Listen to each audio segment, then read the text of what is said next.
Welcome back to another perfectly planted Sunday Seedling. Hi, Daphne. How are you? Good afternoon, Besame. How are you today? I'm doing great. But when I ask you, how are you? I want to know, Daphne, how are you? Like, really, how are you? We often are like, we're fine. I'm fine. I'm good. I'm good. But it's like, no, no, no. Like, how are you? I'm stressed. In the middle of moving, in the middle of 4 weeks into a new job. So it's a lot to digest. But in general, though, I'm taking it one day at a time and just doing well. But thank you Mm, for asking. Of course, you look great. Thank you. Little windswept. No. Well, I think that it's important. I think that when we, this today's episode is really all about us nurturing ourselves.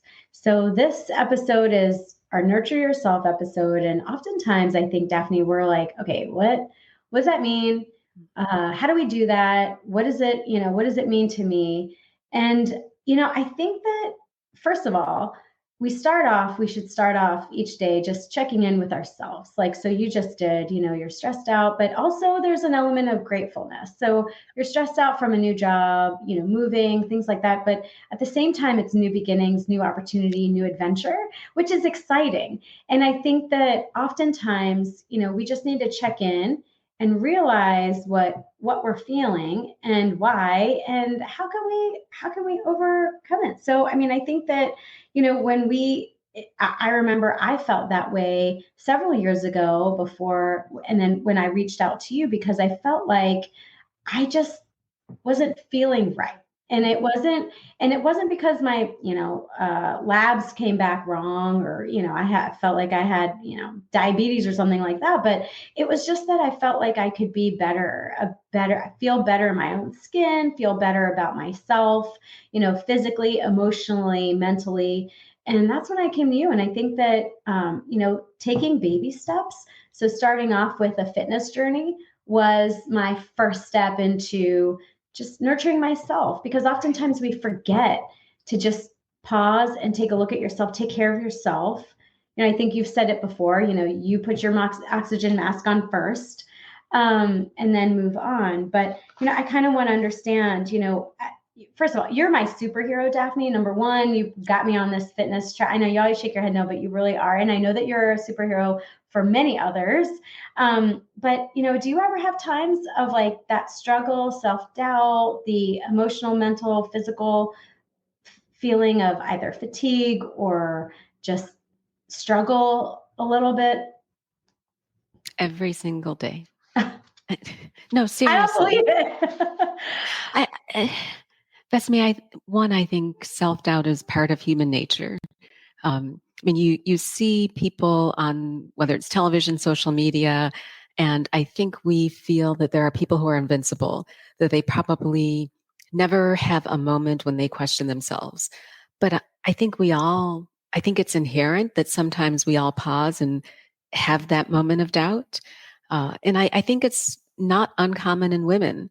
And I'd probably say sometimes it manifests as imposter syndrome, where you think, I'm doing all these things, but oh my gosh, what if someone really realizes I don't know what I'm doing, or I don't know what I'm saying, or I'm just kind of winging it. But it that question in the back of your mind, or that sense that you can't, you have to turn it into I can and I will.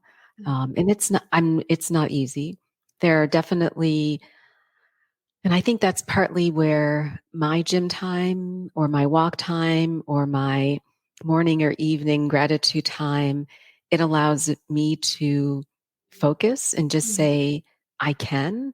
Um, Not that there's not a huge hill to climb in any endeavor, whether it's personal life, which has its challenges, work life, which has its challenges, but there has to be a way for us to think and push those questions about self-doubt aside. And even, sometimes I think it's fear of failure. You can't be afraid to fail, because if you don't fail sometimes, it means you're not pushing the boundary and you're not trying hard enough. That is key. I've heard a quote where you can fail forward. And up until recent, I always was scared of failure. I was scared of failure and what other people would think, Mhm. not what I think, because I'll fail and I'll pay. When I think lots of people reference, when you start learning how to walk or children learn how to walk, and Right. it's like they fall, but they get up That's and they okay. keep going and they keep trying. And so that, the fall is it considered a failure? Well, it's actually a failure towards success, right? Mhm. So I just recently started to realize that because all that I felt like everything had to be perfect, everything had to be the right way and in my control in order for me to move forward. But then growth doesn't happen then. I would 100% agree. And I think that sense of perfection is exacerbated by the deluge of what we see in social media, where people have perfect lives. There is no perfection, number one. And number two, whether it's a little baby learning to walk, or if you remember when you were learning to ride your bicycle and you removed your training wheels and you may have fallen over, um, or those races that you ran, or anything that you do that you try, you're not going to be successful 100% of the time. But the key is to try, Mhm. because that is where growth comes. No, I agree. I absolutely agree. What about intentions, setting intentions for the day? Do you do this I do, or I try to. I every mean, day every or day. just like, well, No, no. I So one, I try and be great. I try and well, I actually heard from oh shoot, I just went blank on his name. He's the BJ Fogg, the author of Tiny Habits. I mhm. heard him on a podcast, and he was saying that he wakes up every morning and he says to himself, "This is going to be a great day." And I started doing that. One of my alarm goes off. I take a few minutes. I take my thyroid medication, and then I just spend a few more minutes in bed thinking, one, I am grateful to be here. I'm grateful to have waken up again. Two, this is going to be a wonderful day. And that allows me to set how the rest of my day hopefully will manifest. And of course, it won't be 100% without ups and Sure. downs, but I try and start every day positive. Yeah, no, I think that's great with that gratitude in the morning and actually in the evening also, because oftentimes we feel like we haven't accomplished much during the day. I know I do. Like, what the heck did I accomplish? And then, but there are those small accomplishments that add up to the big ones, that do make a big difference. And so that in the beginning to set your mindset of it's a great day. I know one of my favorite iFit trainers, because I have a Nordic Track. Again, we're not affiliated with Nordic Track, nor do we get any affiliations or anything from them. But Kelsey Sheehan is a trainer, and her slogan is "Every day's a bonus," and Mhm. it's true. Every day is a bonus and a chance and an opportunity for you to do something. And the best way to do that is to get your mindset straight the first day. Or in the beginning of the day. And I will say that it's sometimes some days are more challenging than others, especially for me because you're just waking up and doing some of the same routines. But I will say that each morning taking my kids to school, we do affirmations, Mhm. and we always start it with I am. So I am, smart. I am enough. I am. And so we just, go through each one. I am courageous. I am brave. And so we go through those because I think that we just need to remind ourselves of that we are enough and that we can accomplish and we can do some of these things that might be. But also, setting intentions is hard for me, but sometimes when I get a new project or whatever, I think, okay, there is a purpose for me to have this particular project. And what is it?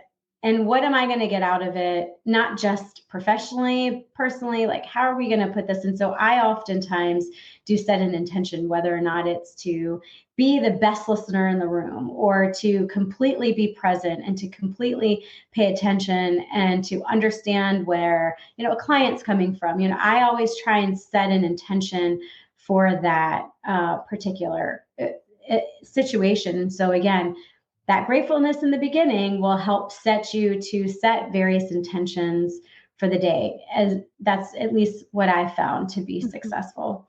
How do you start your day, Daphne? I mean, I know you talked about grateful, but what else do you go? I know you work out early. That's a given, and that's one way I nurture myself. That is a non-negotiable. Yeah,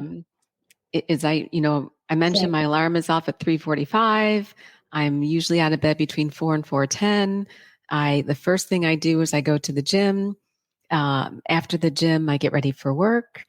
It, the work day is pretty much the same. But after work, I try and find time to relax. So that may be a walk.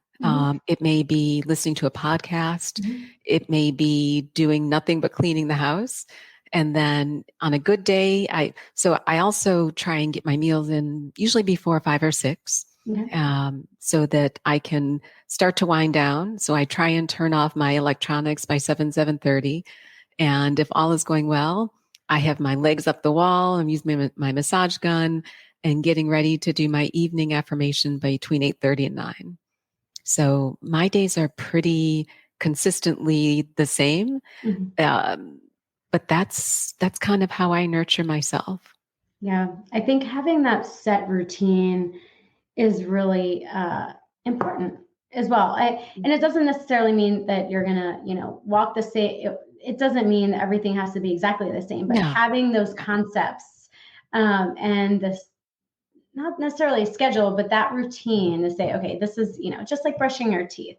I'm going to brush my teeth. I'm going to, wash my face, and then I'm going to put my legs on the wall. And I do that too. Have a cup of tea, things like that to just signal it's time to relax. And then also, getting up, doing the fitness to say, okay, it's time to rev up for the day, which I think is also really, really important. Gosh, we're already past our Yeah. time. I feel like this is our 10-minute-ish Sunday Seedling, but This is we have more to uncover for We sure, do. right, Daphne? Yeah. We do. We have a lot to talk about. And just one last thing that I forgot to mention that I do every day. So I have the Headspace app, Oh, and yeah. every morning they actually publish on their podcast just a 4 to 5 minute Headspace to help you set your intentions. And I can't recommend it highly enough. Okay. Again, we're not endorsed by Headspace. There's no monetary incentive for me to say this, but I don't go a day, Monday to Friday, without those 4 to 5 minutes of Headspace. But Besame, there are so many seedlings that we can plant related to loving yourself, nurturing yourself, being kind to others. And this is just the first of many conversations that we'll have. This is key to the pillars of Perfectly Planted. But what we would love is for you to share, what are your SMART goals related to nurturing yourself? If you want to share them in the comments to this podcast or when we put the blog post up, we want to hear from you. We want to learn from you. And more importantly, if there are other topics related to nurturing yourself that you'd like us to touch on, please let us know. Comment below, follow us on Instagram at It's Perfectly Planted, check out our Facebook page, but more importantly, be kind to yourself, be kind to others, and we look forward to seeing you again soon. Take care.